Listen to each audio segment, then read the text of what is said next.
That's what this podcast is. That's why I'm talking to you right now, because I think it's worth it. Because if I can be the one who gets out, and I can show you a Cicely Newsom who got out with her husband Ayers, who got out with other people who I've mentored and coached and learned from and have been in my life, who all got out, that means you can too. As we come to the end of Season 1 of Unlock Potential, I just want to say thank you to all who have listened and watched and have supported this podcast. I hope that the insights and experience shared by all of our guests has inspired you and helped you to unlock your potential. In this last episode of Season 1, we're going to be taking a look back at some of the best moments, most impactful lessons, and greatest wisdom that has been shared with us this season.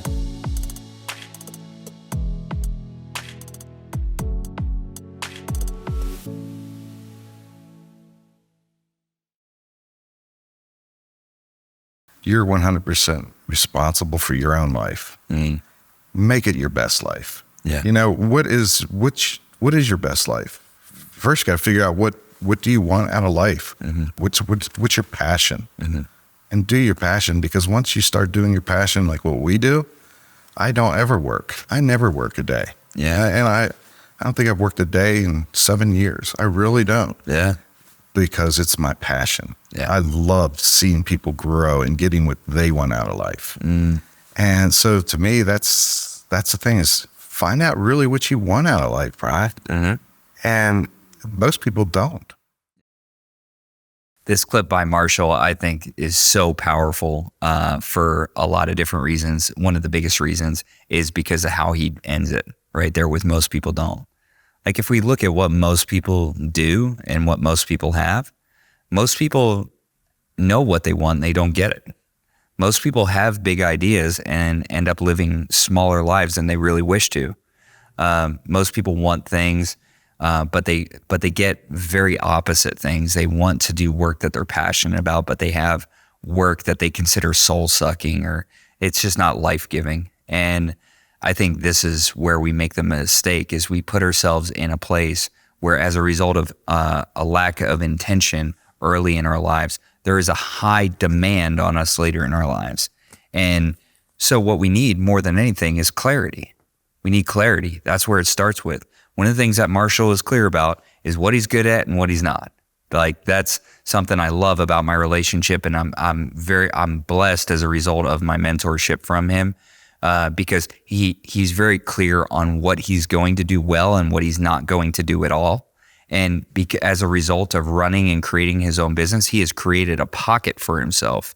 That's something that people don't understand. When you create your own business, you also write your own job description for later, right? In the beginning, you have all the job descriptions. You're the janitor and the CEO. You got to take out the trash, and you've got to do a lot of the garbage work in the beginning, and you have to be okay with it. You have to do it with a level of passion. You can't only do what you're passionate about, but you have to do it with a level of passion until you can get to that place where you can really bring your vision to bear on what you're building and build your own position. Today, I have the job of my dreams. Today, I have the business of my dreams. I have set up my life in ways that have been inconceivable for me to have gotten early in my life. But they're a result of deliberate planning when I saw the opportunity and when I took the opportunity. A lot of times what works against us is people like me can't really have that. We don't see examples of people like us getting what they want. And I think that's in different communities and segments of societies, that's true. Representation is a tough thing, right? Because we don't see that. So if you don't see it and you want it, that's your call, that it's gotta be you to go get it. Like, other people will be looking to you for representation. Please go do it. Like, the highest incomes in the US are not well represented by undereducated people. So I gotta get there. I better go do it. Like, I don't have a ton of education. I don't have this Ivy League background. I don't even have a community college background, right? So there wasn't a lot of representation for somebody like me. So that meant I had to do a lot of jobs to get to do the job that I loved. That meant that I couldn't have other people putting their finger on the scale of what I was worth to them, of how much to pay me, how many pounds was I worth, because what they were going to do is they were going to thumb the scale in their favor, because that's what they needed to do. And I learned a lot in that process. While you're working for other people, if you do want to own your own business, if you do want to be an entrepreneur, which before the turn of the 20th century, we had over 80% of the population working for themselves. Now, at the turn of the last century, it's the very opposite. Over 80% of the people, closer to 90%, work for somebody else. Let's do this in a new way. Let's not go back to the way things were. Let's go forward to the way things are.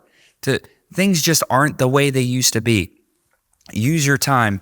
If you're going to work for somebody who you respect, and do it early, not when you need the money, but when you would like the money, but it's not a necessity. When you need a good example, when you need a great mentor, when you need to work for a company who's doing the right thing, who's demonstrating the right thing. Learn from that. Learn what kind of business owner you want to be. When you see them doing something wrong, say, I'm not going to do things that way. Here's the way I'm going to do it. When you see things going right, say, that's me. That's what I want to do. And then when you start to develop what you're passionate about, find the niche in your business and find the clients. Don't be a victim in all this. Well, I've got it. My dad worked for a big corporation. Listen, this isn't an alumni. You don't get in half price and you get out with twice the debt. There's no discount if you follow your parents' path, right? If that's a path that you like and you like the outcomes, do it. But otherwise, think for yourself. You were born different than other people, so you could do things different than other people. In some ways, you were born the same as other people, so you could do the same. Find out what's the same for you. Find out what's different, right? You're probably going to breathe and move and use certain things in the same way. You're gonna act in some of the same ways as other people act because you're a mammal, because you're a person, right? But outside of that, don't make up rules for the game. Oh, I've got to go work a 9 to 5. Do you? And if so, for what kind of company? Where is well, I have no choice. No, you have no freedom. And stop saying you have no choice and start saying you have no freedom. And because that might inspire the change that you need in order to reject the programming of I have to do and accept the programming of I get to do. To reject the programming of working for a living and accept the program of doing a life's work. To reject the programming of this is what I was told and accept the programming of this is what I love.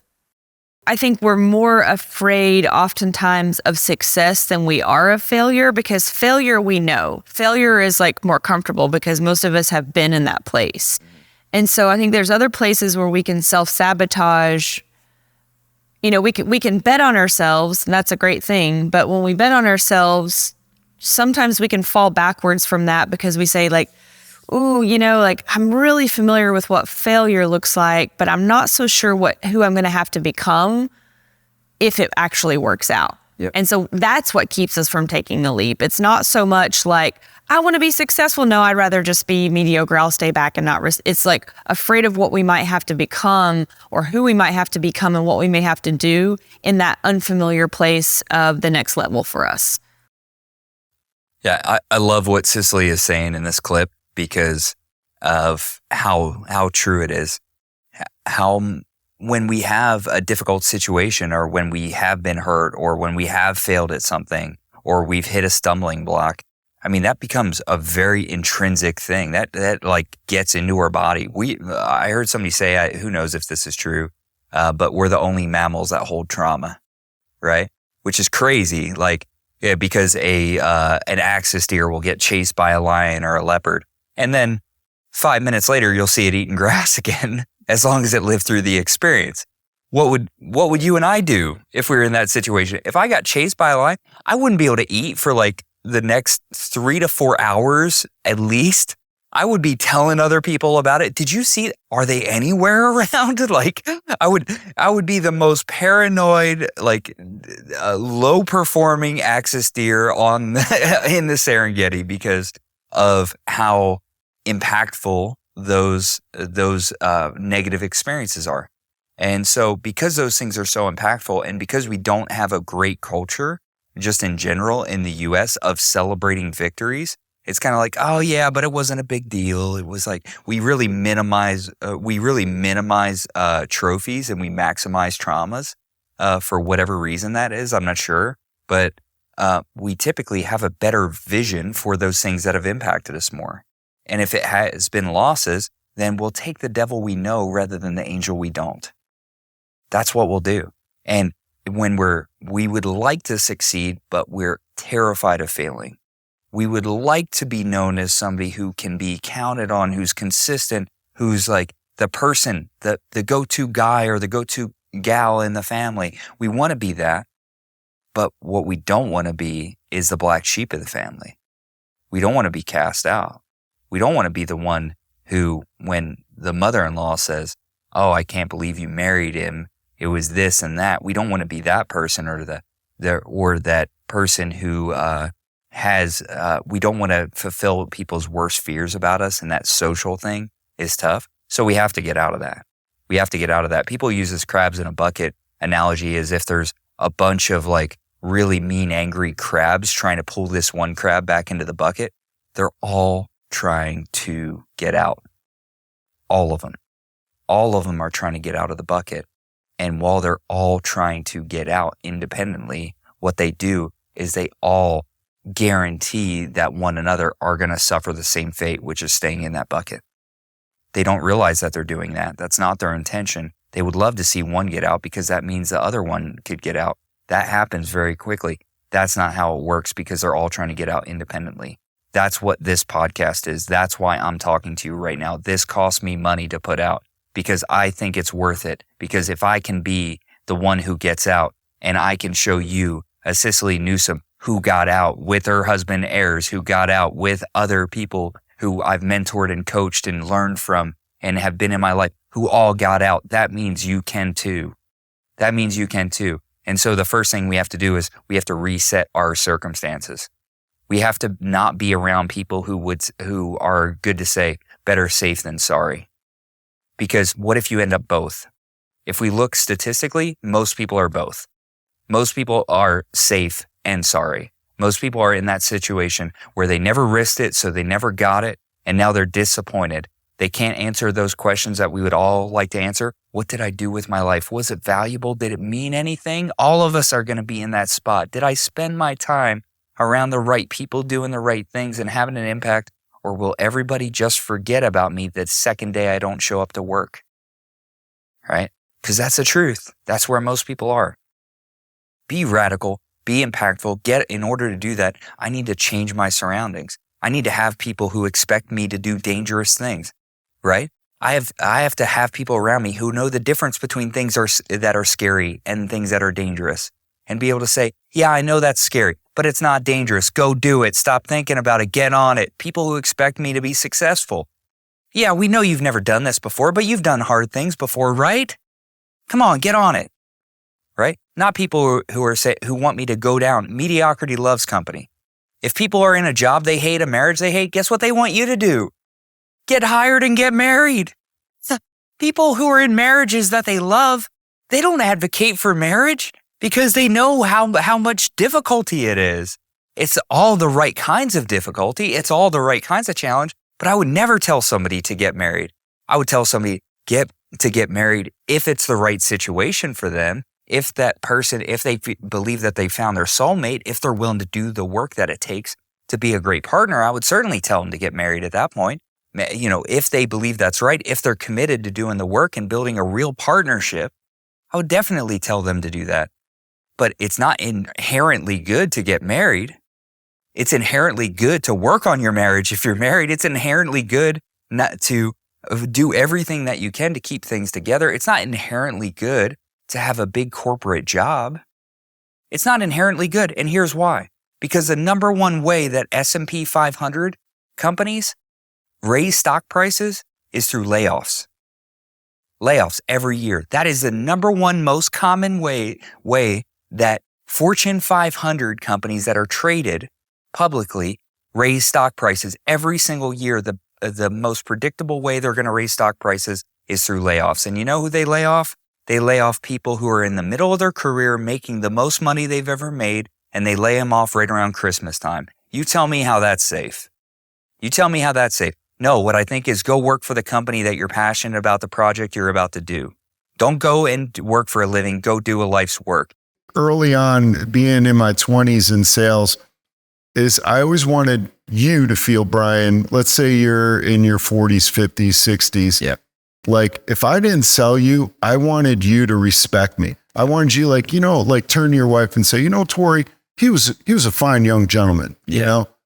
We didn't buy from him, but he's a good guy. He has good character and integrity. And I noticed that attitude held me back a lot. Yeah. Because I found myself not going for it because I wanted you at the end of the sale or the end of the appointment to like me. Yeah. And so because I wanted you to like me prevented me from not pushing, but, working along the obstacle a little bit longer to really help you and understanding that challenge. So if I'm walking away with, hey, I want to be a nice guy, being a nice guy is not going to help you. Being a nice guy isn't going to help you. I love that. And I've found this to be exceptionally true because I've gone after being liked. And I ended up not liking myself. I've gone after in sales environments, in work environments, even in friendships, trying to say the nice thing rather than the right thing. And it doesn't work. Like a lot of times what we're taught is be nice and behave, and we're taught to predict other people's perceptions of us almost, and to be able to fall in line with what they want us to be. The people pleaser, the chameleon, whatever it is. And a lot of people use that language in sales, right? I can sell ice to Eskimos. I can be the chameleon. I can turn into whoever I want to be. And it's like, yeah, you may sell something to that person, but have you really made a client? Have you built a relationship? If the relationship is based on you predicting the things that you'll need to say to be accepted by that person, how are you ever going to be an impactful person in that relationship, whether it's personal or professional? And I was in the same boat as Kevin. I ran through that same thing. I would get there and I wouldn't make a sale. I'd be sitting down with somebody. I'd go through my whole presentation and they would be like, "You've done such a great job." And I was like, oh no, every time. I knew what was coming next. You've done such a great job and you're such a nice young man. You're going to do really well at this, but we're going to need some more time to think about it. We need some more information that we're going to mull over. Any way you want to say we're not going to buy, that's what always followed. And I remember just sitting in appointment after appointment where I knew I could have helped that person. I could have helped them get what they actually need, not just what they said they needed, but what they actually needed. I could have helped them make a decision. I could have helped them get the product at an affordable price that would have worked for them. But I just didn't say the right things because I would rather be accepted by them and them not buy the product than rejected and not buy the product, right? Because either way, they weren't going to buy the product. They weren't going to buy what I had to offer. They weren't buying into me. And why weren't they buying into me? Because of the patterns that they had laid, because of the conversation that they had. And I needed to be able to be the type of person who interrupts patterns.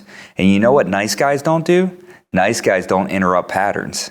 And that becomes a problem. So do we want to be nice or do we want to be good? Right? At the end of the day, nice is a fleeting feeling. Good is an experience. Good is an experience. So I want to create a good experience for people. Selling insurance as an example for what I've done. I've been in sales in life insurance now for 12 years. Before that, I was selling jobs for my construction business. Okay. When it came to life insurance, I had to get to the point where if they didn't buy and they needed it, we are not going to be okay.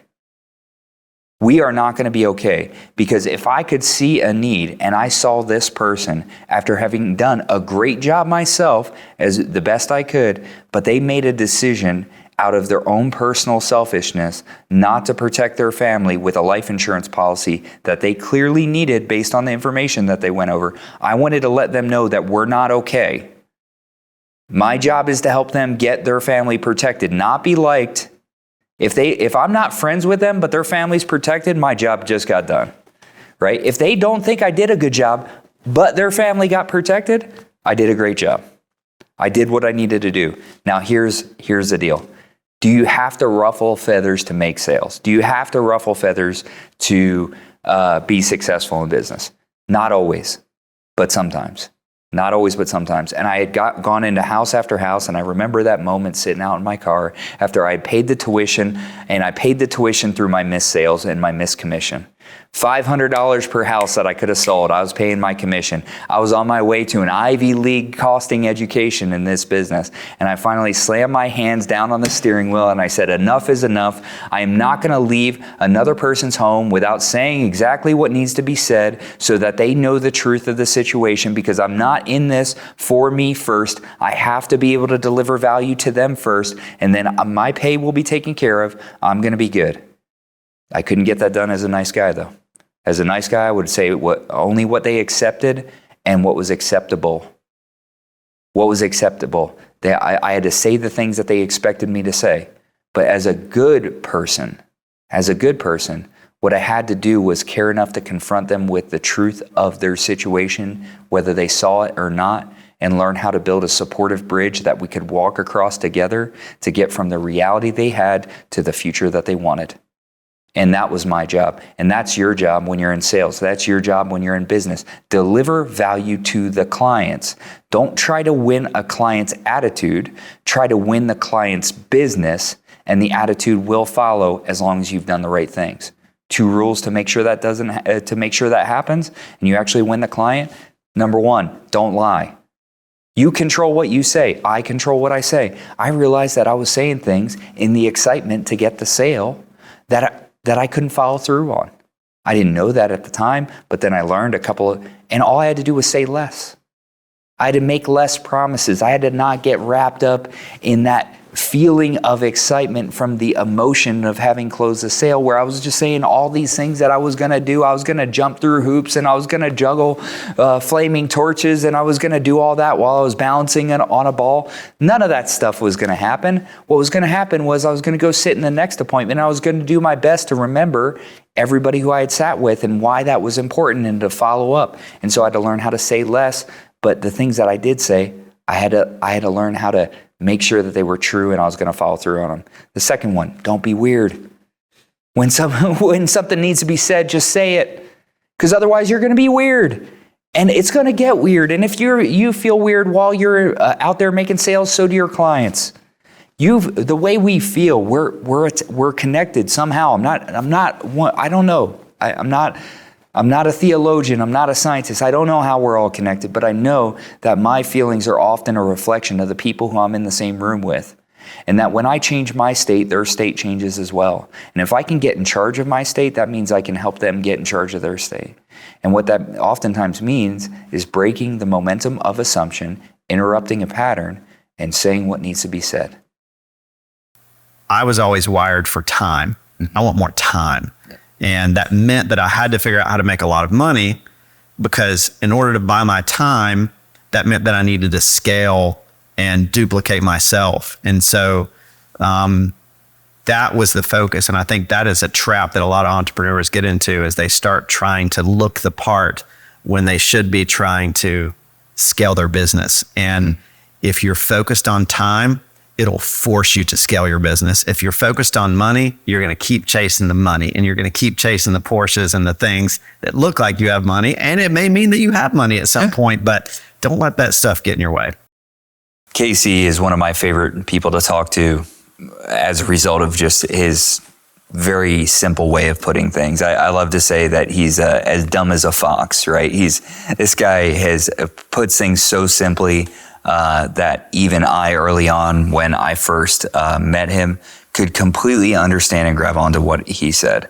And for me, this was a big focus. I came into the second chapter of my career, coming out of construction, going into sales and building a business in the financial services, the fintech industry. And I came out knowing that, and knowing what a lot of you know intuitively, that it's probably just not financial success. Like if you check that financial success box, that might be a big deal early on, and having more and getting more toys and having more money and buying a bigger house, that might do well for a while. But as far as overall happiness, what I found was when I had a lot of money and not a lot of time, I was miserable. And what I saw was if I could build something, whether it's a career or a business, that allows me that time, then whatever success I could have, I could share it with more people. It wasn't just being a hero at work and a zero at home. It was about being able to bring people into that success and share it with the people I cared about the most. It's like a big deal for me is to be able to go out and eat with the people I love at places I love, enjoy whatever food I want. I was at a restaurant the other night and I was able to share a meal with 6 members of my team. There were no prices on the menu. Not even market price. It doesn't say market price. No prices on the menu whatsoever, right? I love places like that. That way people they don't know what something costs. They just know what it's worth to them, right? And so when I started building my business, I realized I had learned from a lot of mistakes before. 10 years of working 70 to 80 hours a week, 10 years of making money that cost me too much. Finally was in a position where I was like, I've got to do this a smart way. I need to have relationships. I need to have my most important relationships. I need to have that prioritized. I need to be able to prioritize physical health. I need to prioritize. I love going on vacation, seeing new places. I need to be able to prioritize that. So how can I become successful enough where I can have that without having to be attached to my work all the time?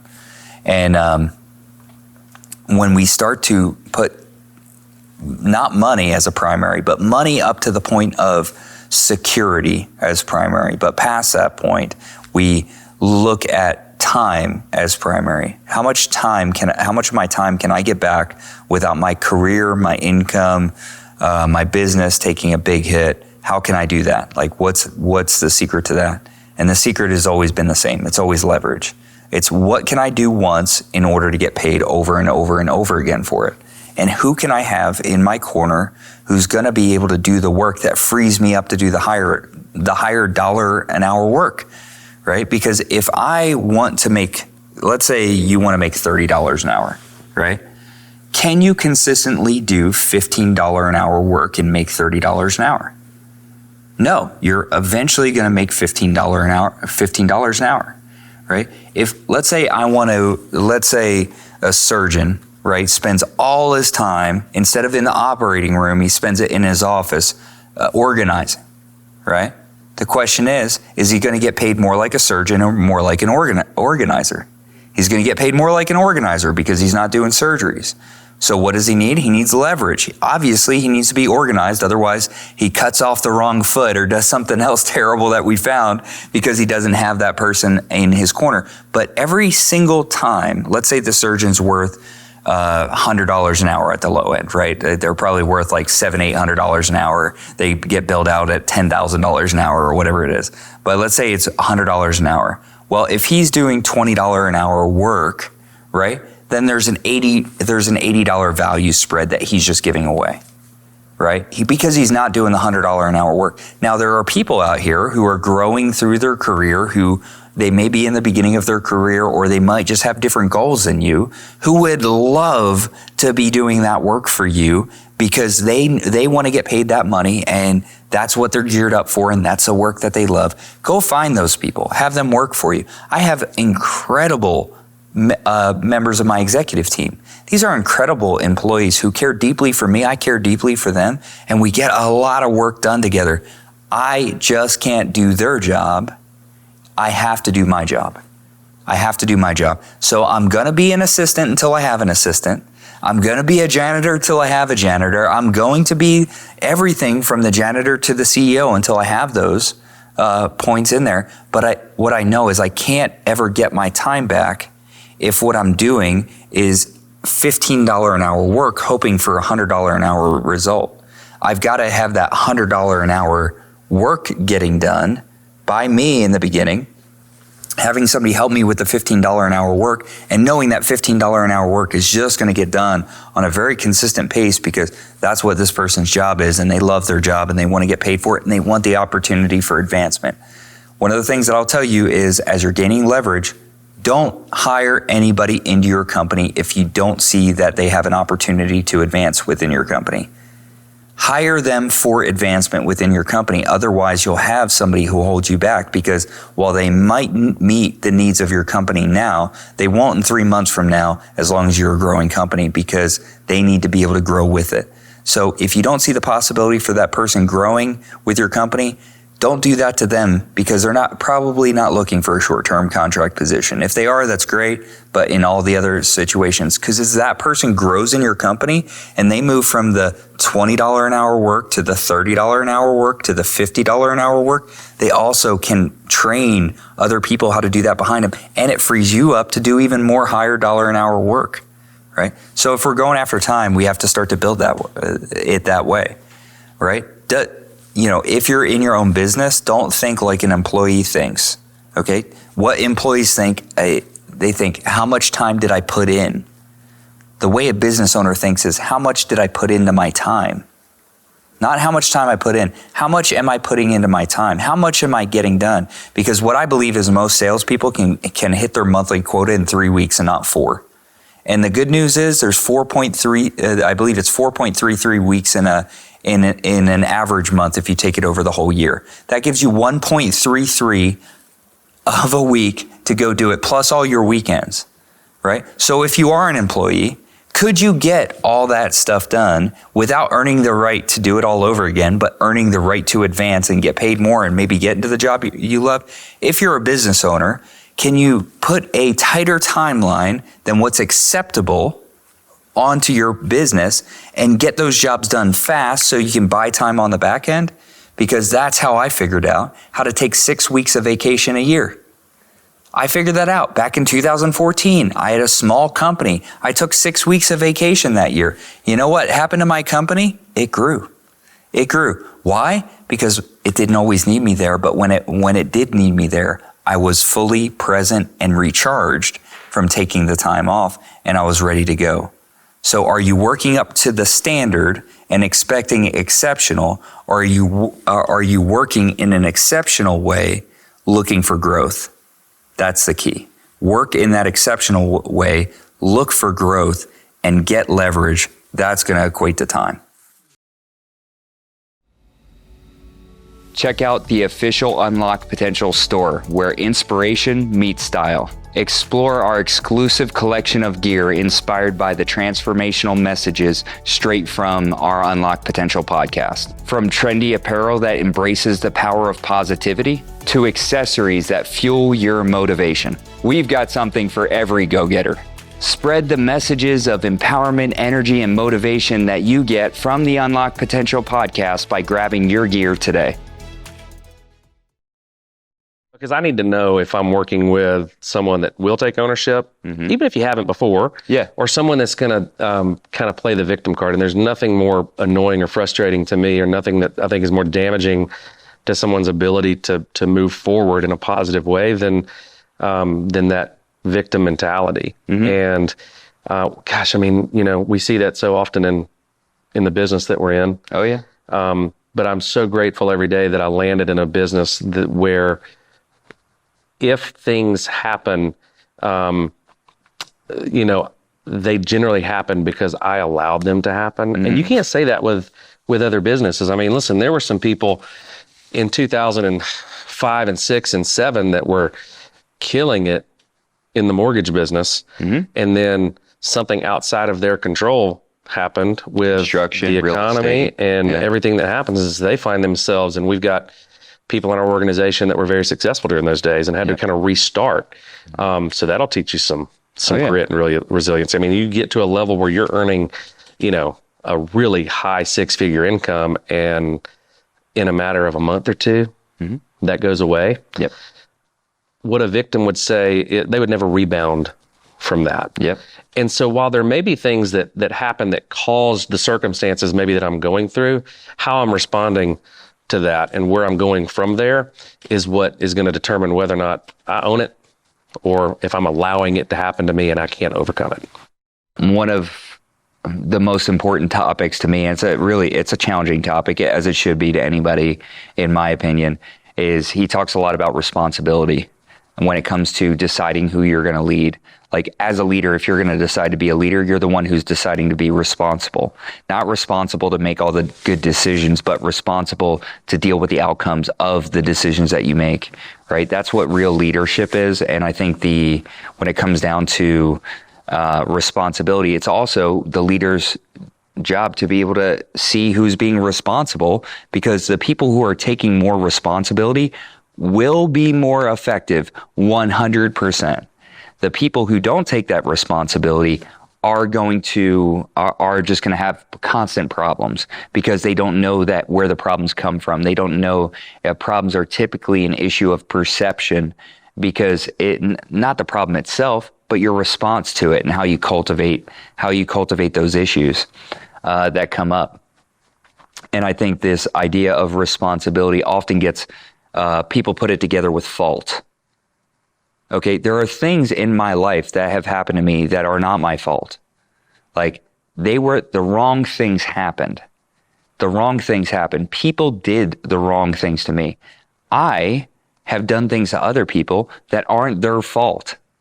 Right? I've hurt people. We do this in the midst of relationship. That's what, in real relationship, things hurt and then we heal, and we heal better over time. Just like in real life, we get hurt and we heal better. But it's those people who take responsibility, even in the midst of it not being their fault. Those are the people I'm always looking for. You ever take off a leather off a baseball? Oh yeah. You see all the twiny stuff in there. Yep. People are like that, and they come to a coaching session twined up. And working with them and asking questions, if I can help them narrow it and name it, the thing that is perplexing them, or the solution to that, in the fewest amount of words, the least amount of words that they will use, the much more likely they are to actually do the thing to remedy. If they're going on and all sorts of dimensionalizing the thing, and they will initially, but if that's where they end up, still muddied up, they're not going to take action, right? As we're talking about simplicity, I just look at the different frameworks we have for expertise in our culture. Like for me, I walk into this with a framework of like, okay, if experts are the ones who are the best at this thing, and they're the ones who are in charge of communicating, then we should look at that framework. Well, what experts do we have? We have doctors, we have pharmacists, we have these people who take these things that we know and turn them into diagnosis that we can't pronounce, or medications that we certainly couldn't spell, right? And so that's a framework that I had for expertise. As you become more of an expert, actually you're able to talk about things in such depth and detail that the normal person couldn't keep up, right? When that is according to Bill and many other leaders who I've heard, but he just confirmed it again, and confirmed it with a level of expertise that is absolutely credible. But as a leader, yeah, you can talk in more depth. You have the ability to talk in more depth than a lot of other people, just because your time in country, your time dealing with that certain problem over and over again, or learning how to handle a relationship over and over again. So maybe for you, it's just another one of these, but it's so easy to make things complicated for people. And I think that if we were to provide a framework for an expert, an expert is someone who's done something for long enough, well enough, that they can make it look easy or seem easy, or the instructions are clear, provide clarity, so that as someone who's walking up to it, it's approachable. It's approachable. And I feel like that framework is a more reasonable framework to work within, because what it does is it makes expertise actually available to anyone. You know, you don't need to know how to put 12 consonants next to each other to understand what a medication does. That one helps me get better. It helps me. This is going to help you to not be sick anymore. What is it? It's a thing. Just bring it down to that level of simplicity for people. And it's the same thing when I'm coaching people. It's, if I can't get it down to 2 pathways and 1 choice, then I haven't done the preparation to give, to really be able to provide coaching for somebody or to really be a leader in that circumstance. And sometimes being a leader is about going first, but sometimes being a leader is about going first and then coming back to tell a coherent story that encourages people about what it looks like to be on the next level. And I think, I know that we saw that today and just heard that affirmed. So I just want to encourage any leaders as you're going throughout your leadership journey, skip the step of having to make things complicated so you sound smart and embrace the fact that it's your job to make things simple for people, to make things clear so other people can look smart. That's your job as a leader. And that's what your experience buys those people, for them being willing to take the risk and go out and do it on their own. You know, I read an article years ago, I want to say it was in Forbes, and it had suggested that by the time we are 4 years old, our core belief and concept around money has been established. Wow. So a lot of times, you know, I hear a lot of stories when I share that with, you know, it's like, oh yeah, like, you know, money doesn't grow in trees. It's the root of all evil. Or, you know what, there was an experience where I wanted that toy, that Toys R Us. You know, I'm dating myself. And, you know, and my parents just yelled at me, you know? And so from there, I was just like, wow, maybe we don't have money. Or it was, you know, some people have gone with their parents, they've had this big grocery cart and cards decline. And now they've got to go through that humiliating experience of putting things back. And so, I mean, that's really formative. And so I think it's, you know, not so much about the ins and outs. And that's where I'm saying, like, the feelings and the math are relevant. It's just, if that's true, then we all walk around not really knowing anything, because since 4, we've just put on those goggles of here's what money is, and now we've created the reality, projected the reality of course that happened. Money doesn't grow on trees. Of course I'm in debt and I'm never going to get out, because that's all I was ever taught. Yeah, Justin said this amazing thing that I had never heard before, and I love it because you look back and you can see how true it is that most of our core beliefs about money are tied in. They're really anchored. They still get developed, but they're anchored by the time we're 4 years old, right? So think about the things that are regularly said around your house. Think about the things that were regularly said around our houses growing up. Think about the things that are coming out of my mouth, because I know that my beliefs are best translated in actions, and what people can say can be different than what they see. But when it comes to money, those two things usually are very, very much aligned. So are the core beliefs about money of scarcity or abundance? That's where most people draw the line. Were they scarcity or abundance? See, my family growing up, we didn't have much, but we still were coming from an abundance mentality. For some reason, there was this idea that we would get gifts, and we were like, presents. This is awesome, because we had presents at Christmas. My parents didn't have the money to get presents. It was what was inside of those gifts when we cracked open that wrapping.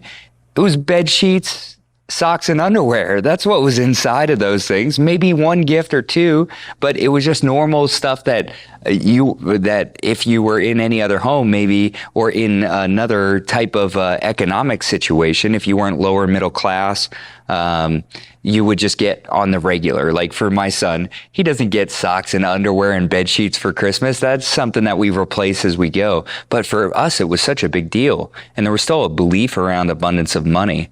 And when it comes to working with people about money, the word money, just like the word energy, just like the word power, just like the word authority, those words may sound the same on the outside to a whole bunch of people, but depending on where you've come from and the experiences you've had, there's a lot of big definitions around that.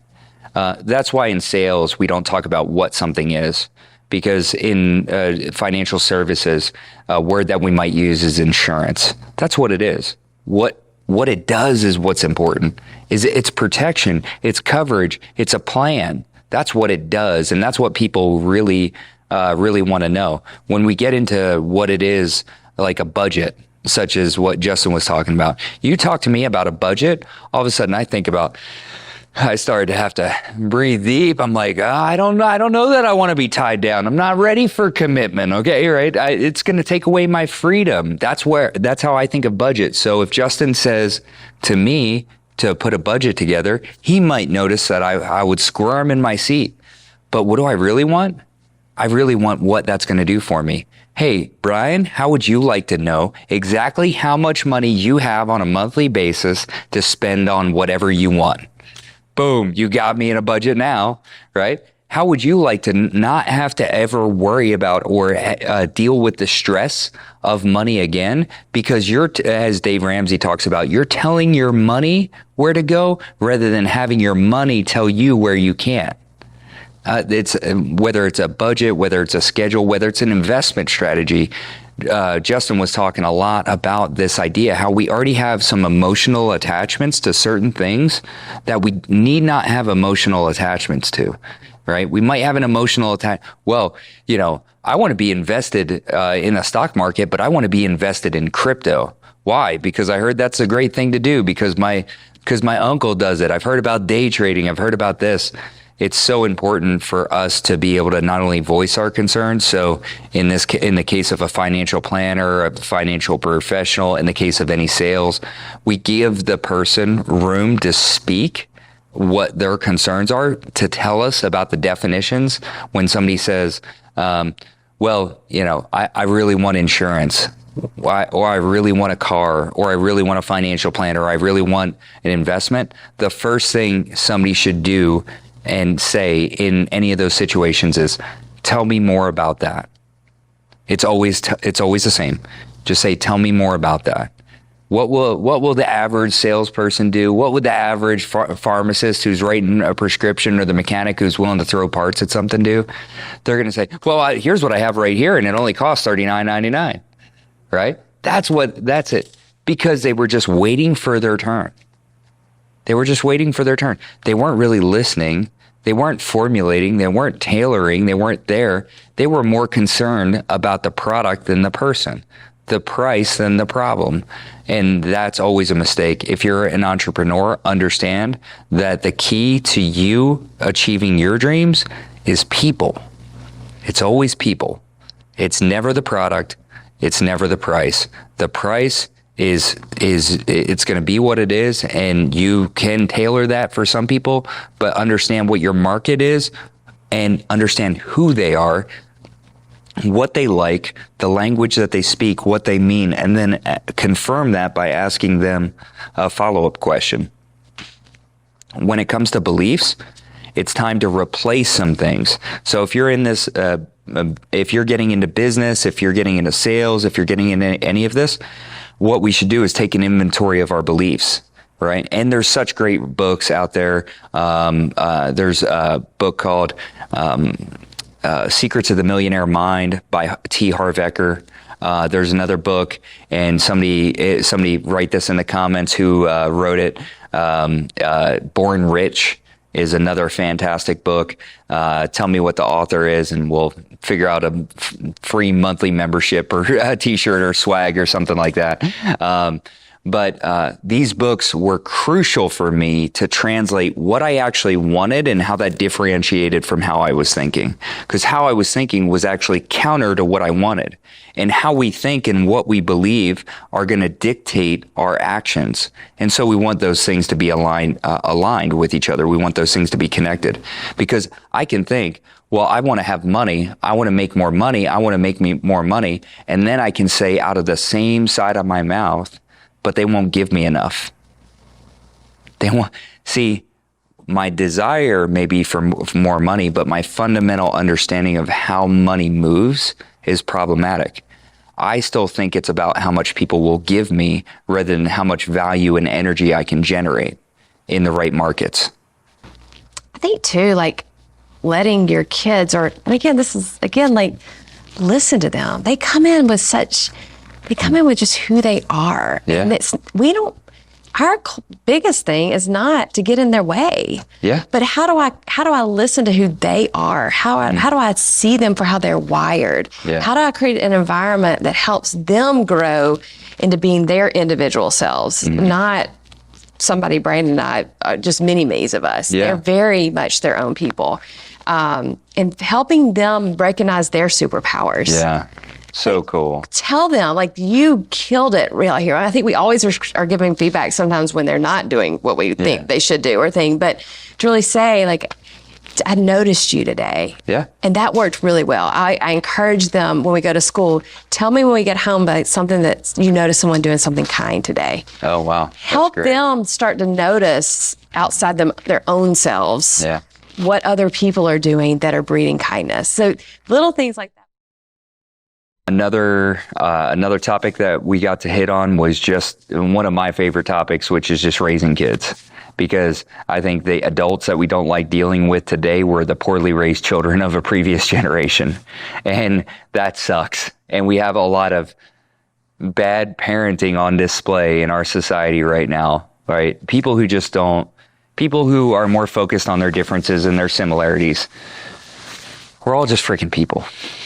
Like one thing that I think is so powerful is just like starting with our own family, starting in our own households. And I think that's such a big focus that we have to have, because parenting is hard. It's a hard thing to do.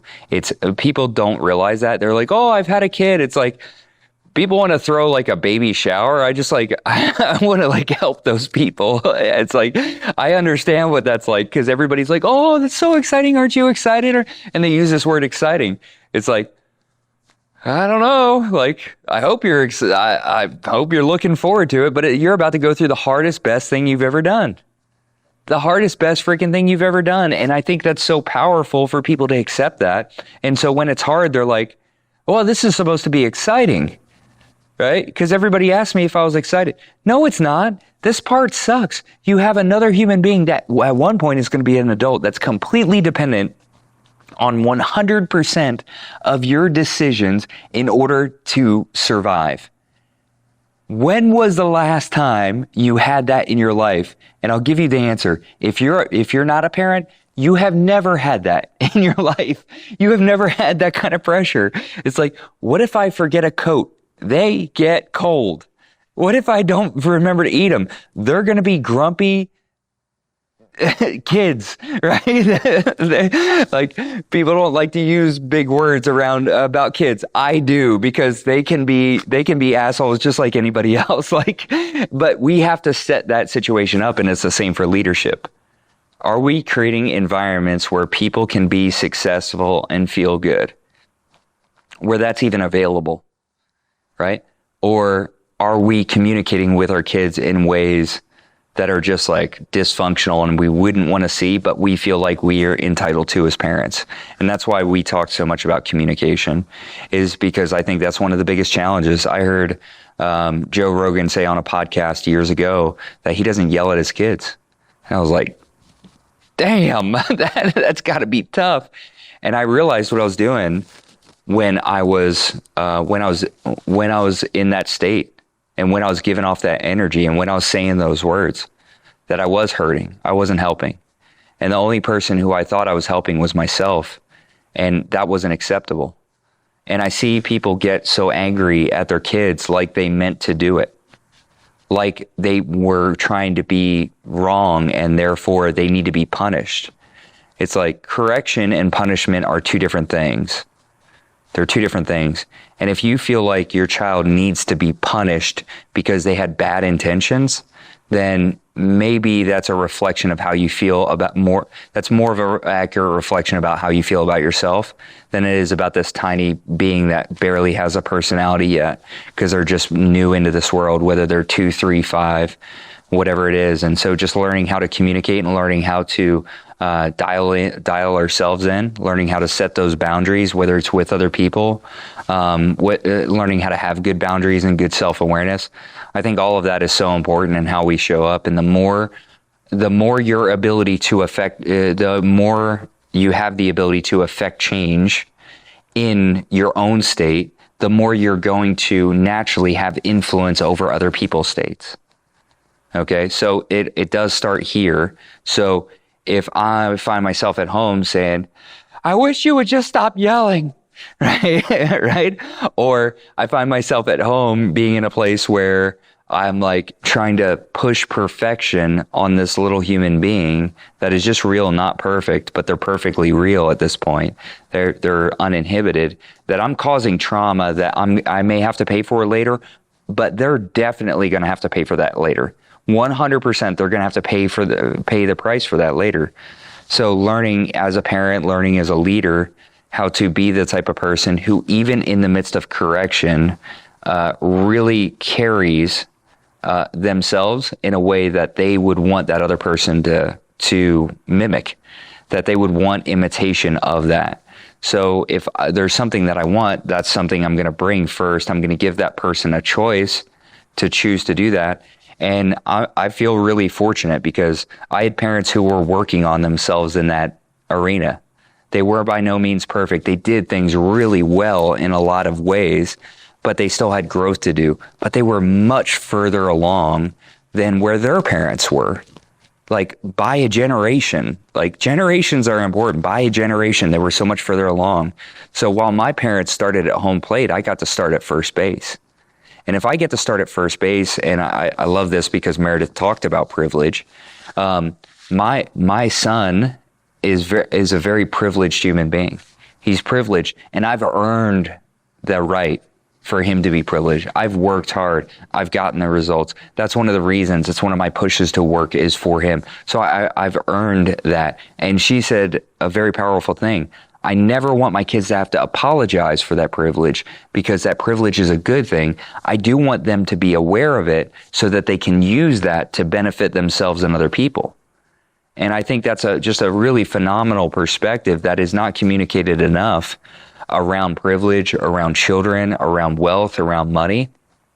And I think the thing that comes up the most is like, there are sometimes where people don't acknowledge that. And so their kids walk around feeling ashamed about that rather than empowered through it. And that's the hope that we have for everybody, because not everyone is going to get to be there. It is a privileged position. So are you using that privilege to benefit others who cannot benefit themselves at this point in their life?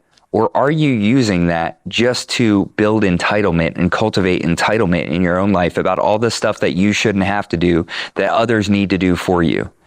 Because whether you're privileged or not, that outcome as far as a human being is crappy. Nobody wants to be around that kind of human being. And so when it comes to parenting, learning how to communicate, learning how to behave myself as a parent, learning the structure, understanding the structure of a family, and she nailed it. She said, what I always knew was my parents came first to each other and I was secondary, that this thing was always it, that was always first and I was secondary. And sometimes we upset that and we become very permissive in that. And it's a big mistake. It's a big mistake because what that does is that puts a child in the adult seat and the adult in the children's seat. And those are not appropriate spaces. We have to let children be children so that they can develop into adults. We have to allow them to go through those stages of that and earn their way up from beginner to equal. And that's the progress of a person. We're not trying to raise good kids. We're trying to raise great adults. And so in doing that, there's a higher call and a higher challenge that I'm counting on people to do well, because otherwise I have to live and lead their crappy kids. The other thing that I loved was she talked about the separation from this narcissistic view of our kids being mini me's, right? And I believe that is a narcissistic view. Our kids are not mini me's. Our kids are their own people. And I get that. Like, I'm not trying to make a big thing out of small things, but one of the most important lessons that I've learned as a father is that my son is not a smaller version of me. My job is to help him be the biggest version of him that he can be, to be the most authentic version of himself. And that's the work that I get to do, but that's also the work that he has to do. And so I just create the environment where that work can happen so that he's not a good kid. He's not a good teenager. But he's a good adult who's having a great experience with life and going through and experiencing the full range of emotion and being able to generously give that gift to other people who may not have had the same upbringing. And that redefinition of privilege, I think, is really accurate with the one that's going to serve society and all the people in it the best. We are what? The books we read and the people we associate with. And when I was growing up, the people that I associated with the most was my family. And my parents chose to speak positive words, positive affirmations, let us know, like, there is greater possibility than anything that you see in this current moment, right? Because we were solidly middle class. Like we weren't, poor. We weren't, the wealthy kids like, oh yeah, I just got back from Cannes with my dad, like we weren't doing all that kind of stuff. But it was a good, solid middle America upbringing. And the thing that really, the bug that got into me of those things that my parents taught us over and over again was that we deserved whatever we could dream of. What a great message from parents. We deserve whatever we can dream of. And I love how Edward talked about having the Robb Report and Condé Nast and all these magazines around the house in order to build the imagination. And I think it's so easy for us to throw the imagination away and just like a cereal say that stuff's for kids, But I think it's something that we know how to do when we're born and we forget to do when we're older because we're inundated with to-do lists and how projects are more important than people. And it's a big mistake because we lose a level of emotional energy that is really inspiring and incredibly generative and creative in this world. So as adults, as entrepreneurs, as just people, as human beings, as parents, we need to get our imagination firing again. And for a lot of us, maybe our vision has passed its energy expiration date, and we need to renew that. Because if we're just surrounded by the things that are, what are we doing to build our imagination, our desire to set goals for how things can be? Are we just going on Facebook and we're just comparing our life, our behind the scenes to somebody else's show? Are we getting into the comparison trap?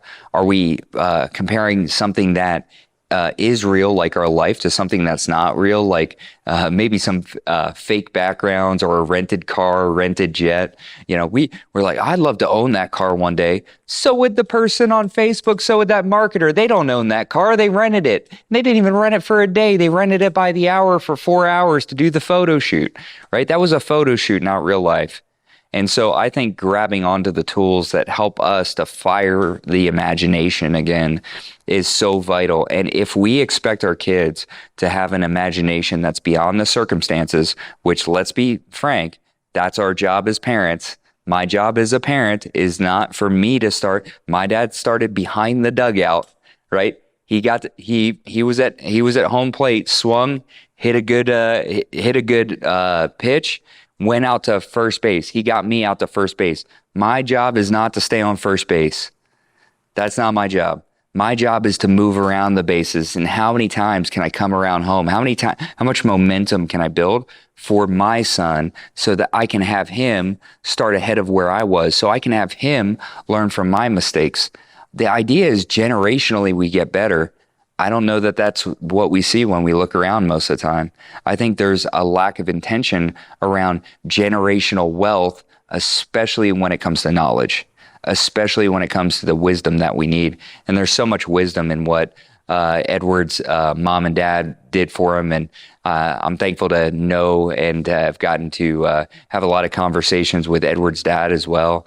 And there's this sense of we can do anything, we can be anything, as long as we start to believe it and think about it.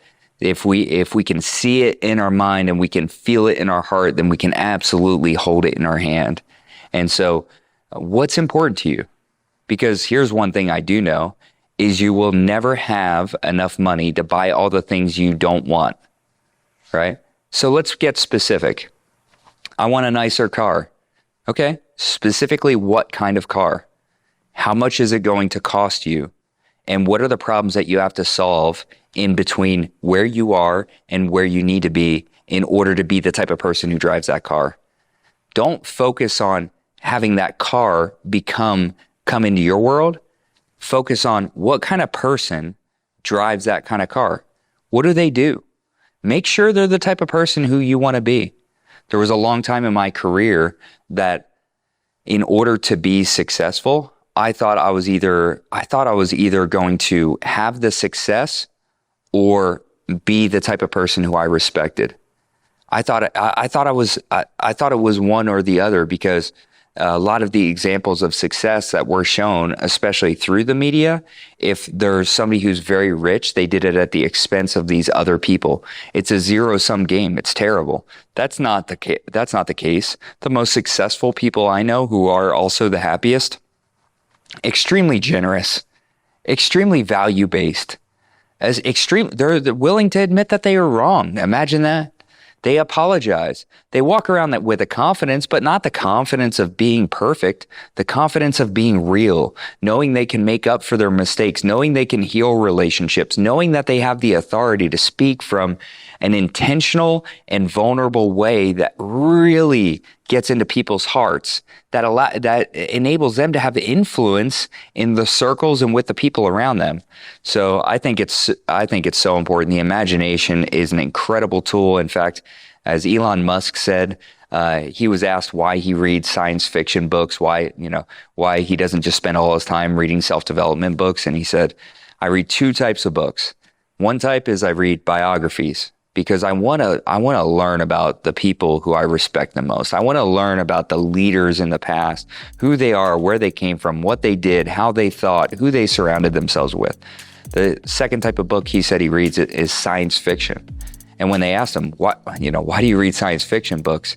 Number one, it's because he wanted to go to Mars, but he gives a lot more of an elaborate answer than that. He said, I know that the well-developed imagination is the conduit from the present we have to the future we want.